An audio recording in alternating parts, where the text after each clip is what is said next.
Hello, my friends, and welcome back. Thank you very much for being with me again today. Some of you might be familiar with my expression or the expression I use there's no smoke without a fire. The problem is we have here a big smoke, and they are telling us that smoke is not there, and what we see is something else. So they made a big smoke, must have been a fire somewhere. We see the smoke, and then they come and say, well, actually, that's not smoke. They are, I don't know, something as clouds or something. No, gaslighting is a good way of diverting and making someone else think that they're crazy. So, what happens here? We have here an Ukrainian official, and this Ukrainian official, his name is Umerov. He made some statements according to a US media outlet, and now he refutes the data, the quotes that he made. Says, no, no, no, no, actually, what I said, I never said it, basically. So let me read you the statement he made according to the Daily Beast.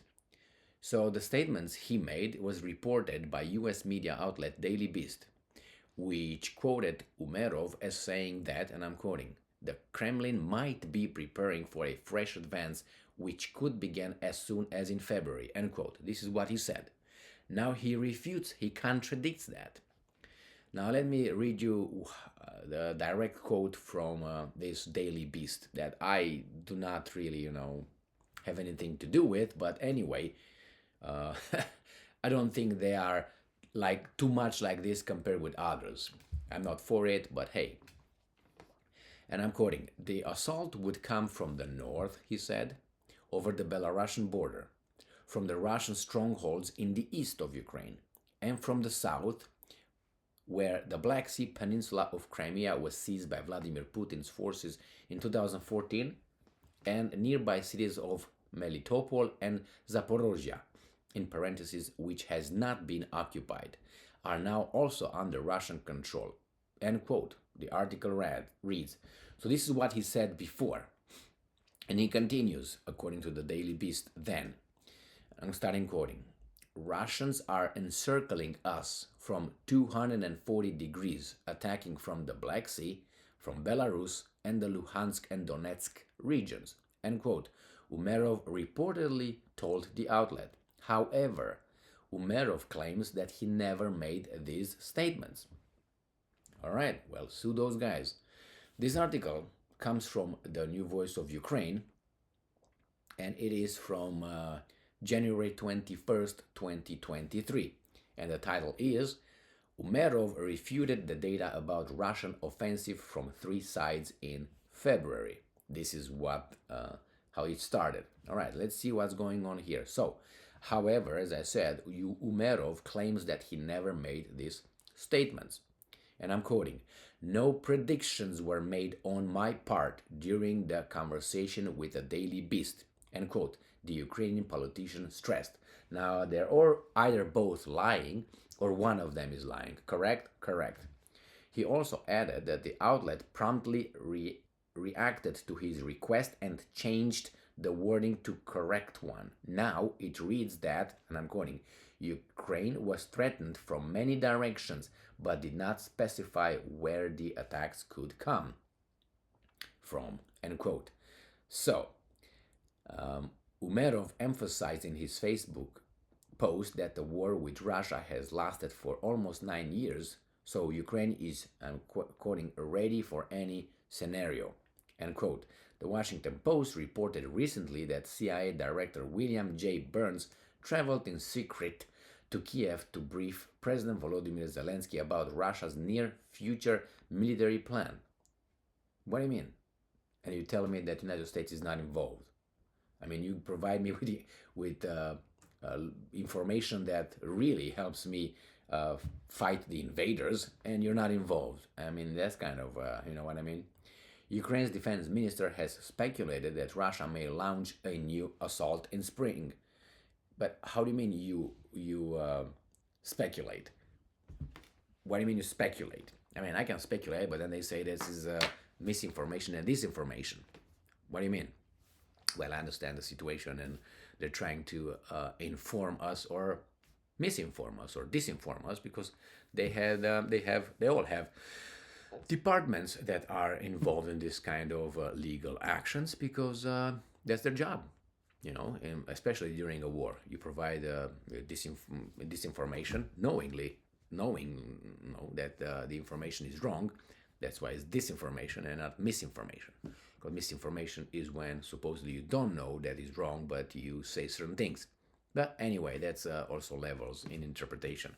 So this gentleman here, he supposedly said something, or the Daily Beast reported something that he said, and it seems like that those statements were so important that they needed this Ukrainian official needed to contact them. I'm guessing they can't. Not the Daily Beast just read his Facebook post. I'm guessing, and changed it a little bit. I never made predictions. What if you would have made prediction? Why would that matter? Let's put it this way. Did you know anything? Let's start with the first one. Daily Beast lied.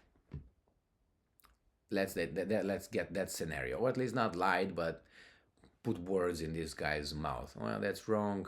What are you going to do to the newspaper? Are you going to close it? Are you going to ban it for a week or so? I guess not. So anyway, now I don't think you can make a mistake like that. It's like I tell you, hey, I've been to the store and I bought some groceries versus I've been to the Gigi store and I bought grocery A, grocery B, grocery C at the price of 1, 2, 3. You know what I mean? It's a little bit of too much detail. I can't just say, well, no. Actually, I didn't say ABC 1, 2, 3 Gigi store. No, just I went to the store and bought groceries. They changed it to that. Anyway, and this guy is saying, no, I didn't say that. Okay, what if you said that? Is it a lie? You lied, they lied. Anyway, they all lie. We all lie, more or less. Let's put it this way. I mean, who says that never said a little lie at least? I don't believe it. I mean, yeah, he brings Jesus Christ here, and I believe that. But other than that, I don't know. You know what I mean? The thing is, I'm very surprised how fast this guy reacted and how quickly those guys changed. And then you have the CIA director in secret traveling. Now, why do you need to travel and provide information? That means you have no trust in the security of your communication systems. That's what it is. You have to travel in person and hey, Zelensky, over here. Hey, turn on the music. So, is that how it works? Yeah, that's exactly how it works.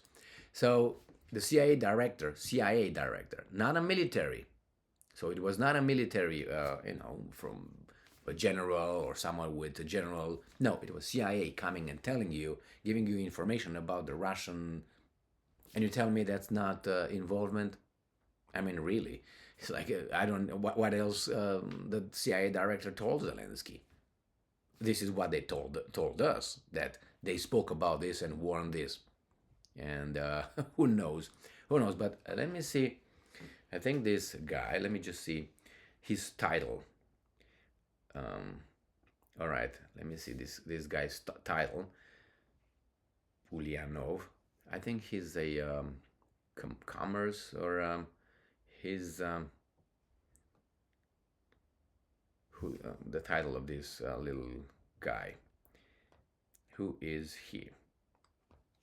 Personal stuff. Well, we don't need the personal stuff here because he's a Tatar from Crimea. All right. So in December 2020, since December 2020, he has been the co-chairman of the Crimea Platform Parliamentary Association in the Verkhovka Rada. So this is this person here. Businessman, he's a politician, businessman, investor, and philanthropist. So he must have a lot of surprise, right? I guess if you don't have that, how are you going to get involved? Nah, what can I say?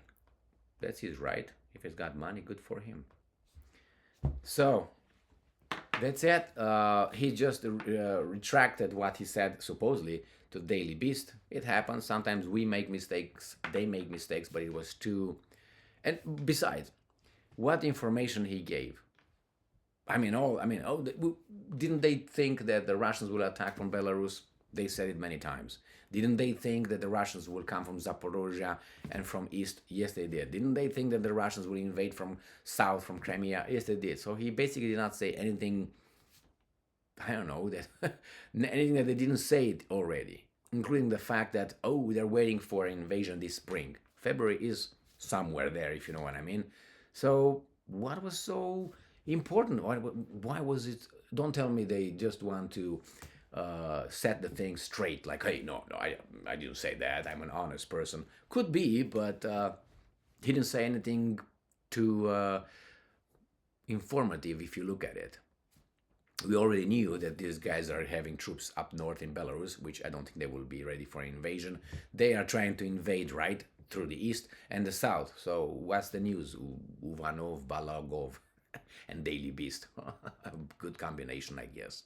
Well, thank you very much for being with me again today. Stay strong, stay smart, look for the truth, and be just.